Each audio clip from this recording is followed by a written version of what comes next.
ദൈവത്തിന്റെ പരമപരിശുദ്ധമായ തിരുനാമം മഹത്വപ്പെടട്ടെ. ജൂലൈ മാസത്തിന്റെ പരിശുദ്ധിയിലാണ് നാം ഇപ്പോൾ.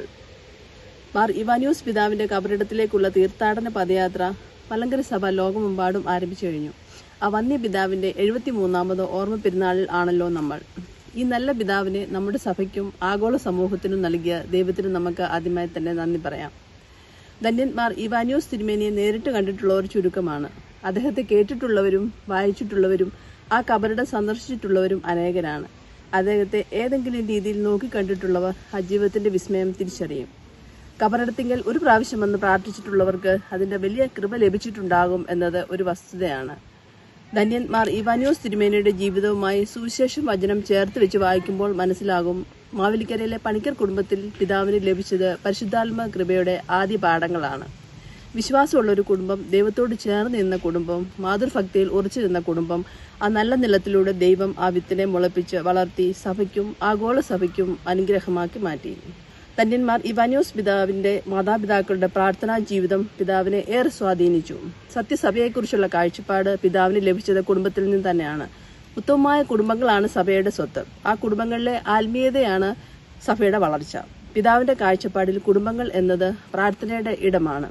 അവിടെ ദൈവസ്തുതികളിൽ നിരന്തരമായി മുഴുകുന്ന അനുഭവം ഉണ്ടാകണം. തന്റെ ഭവനത്തിൽ തനിക്ക് ലഭിച്ച ആത്മീയമായ പരിശീലനത്തെപ്പറ്റി പിതാവ് തന്റെ ലേഖനങ്ങളിൽ സൂചിപ്പിച്ചിട്ടുണ്ട്.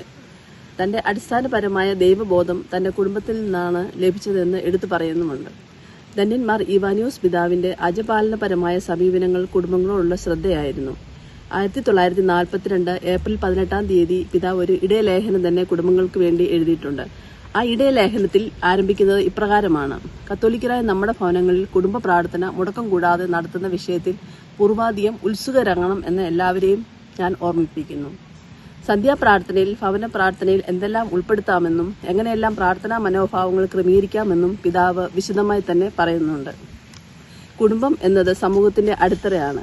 എല്ലാ വളർച്ചയ്ക്കും അടിസ്ഥാനവും കുടുംബമാണ്. കുടുംബം എങ്ങനെയായിരിക്കുമോ അങ്ങനെയായിരിക്കും സഭയും രാഷ്ട്രവും. സഭയുടെ ചരിത്രത്തിൽ 2ാം വത്തിക്കാൻ കൗൺസിൽ നമ്മെ പഠിപ്പിച്ചത് കുടുംബം ഗാർഹിക സഭയാണ് എന്നതാണ്. ഈ സത്യം പിതാക്കന്മാർ ആഴത്തിൽ ലോകത്തെ പഠിപ്പിച്ചു.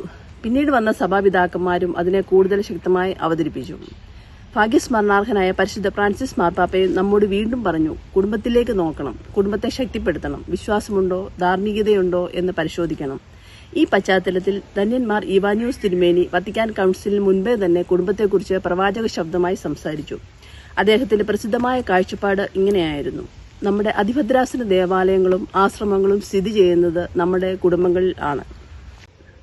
അദ്ദേഹം മറ്റൊന്നുകൂടി പറഞ്ഞു, കുടുംബമാണ് സഭയുടെ അടിത്തറ. പണമുള്ളവനും ഇല്ലാത്തവനും ഉയർന്നവനും താഴ്ന്നവനും എല്ലാവരും ഉൾപ്പെടുന്ന സ്ഥലം കുടുംബമാണ്. ഈ കുടുംബങ്ങൾ സംരക്ഷിക്കപ്പെട്ടാൽ സഭയും സംരക്ഷിക്കപ്പെടും. പള്ളികളും സ്ഥാപനങ്ങളും നഷ്ടപ്പെട്ടാലും കുടുംബം നിലനിൽക്കുകയാണെങ്കിൽ സഭ നിലനിൽക്കും. അതായത് കുടുംബമാണ് യഥാർത്ഥ ശക്തി. ധന്യന്മാർ ഇവാനിയോസ് പിതാവിന്റെ അജപാലനപരമായ സമീപനങ്ങൾ കുടുംബങ്ങളോടുള്ള ശ്രദ്ധയായിരുന്നു. നമ്മുടെ ഭവനങ്ങളിൽ തിരുഹൃദയ പ്രതിഷ്ഠ നടത്തുന്നതിന് നിർദ്ദേശിക്കാൻ പ്രത്യേകമായി വൈദികർക്ക് കൽപ്പന നൽകി.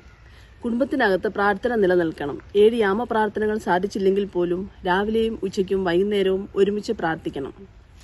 പ്രാർത്ഥിക്കുന്ന കുടുംബം ഒരുമിച്ച് ജീവിക്കും എന്ന അദ്ദേഹത്തിന്റെ ശക്തമായ സന്ദേശമാണ്. ഈ കാലഘട്ടത്തിൽ നമ്മൾ ചോദിക്കണം, നമ്മുടെ കുടുംബങ്ങളിൽ പ്രാർത്ഥനയുണ്ടോ, വചനവായനയുണ്ടോ, വിളക്ക് കത്തിച്ച് ഒരുമിച്ച് ദൈവസന്നിധിയിൽ നിൽക്കുന്ന ശീലമുണ്ടോ? കുടുംബത്തെ ഗാർഹിക സഭയായി കാണുക എന്നത് അദ്ദേഹത്തിന്റെ ദർശനമായിരുന്നു.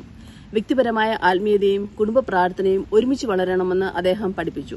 അദ്ദേഹം സന്യാസിനി സമൂഹങ്ങളെ കുടുംബങ്ങളിലേക്ക് കടത്തിവിട്ട് സ്ത്രീകളെ ശക്തിപ്പെടുത്താൻ നിയോഗിച്ചതും ഇതേ ദർശനത്തിന്റെ ഭാഗമാണ്. കുടുംബത്തെ ശക്തിപ്പെടുത്തുക. ഇന്നത്തെ കാലഘട്ടത്തിൽ ഈ സന്ദേശം അതീവ പ്രസക്തമാണ്. കുടുംബം ശക്തമായാൽ സഭ ശക്തമാകും. കുടുംബം തകർന്നാൽ സമൂഹവും തകരും. അതുകൊണ്ട് ഈ ഓർമ്മ തിരുനാളിൽ നമുക്ക് നമ്മുടെ കുടുംബങ്ങളെ പിതാവിന്റെ മധ്യസ്ഥന് സമർപ്പിക്കാം. നമ്മുടെ വീടുകളിൽ പ്രാർത്ഥനയുടെ ആത്മാവ് വീണ്ടും ഉയരട്ടെ. ദൈവം നമ്മെ എല്ലാവരെയും സമൃദ്ധമായി അനുഗ്രഹിക്കും.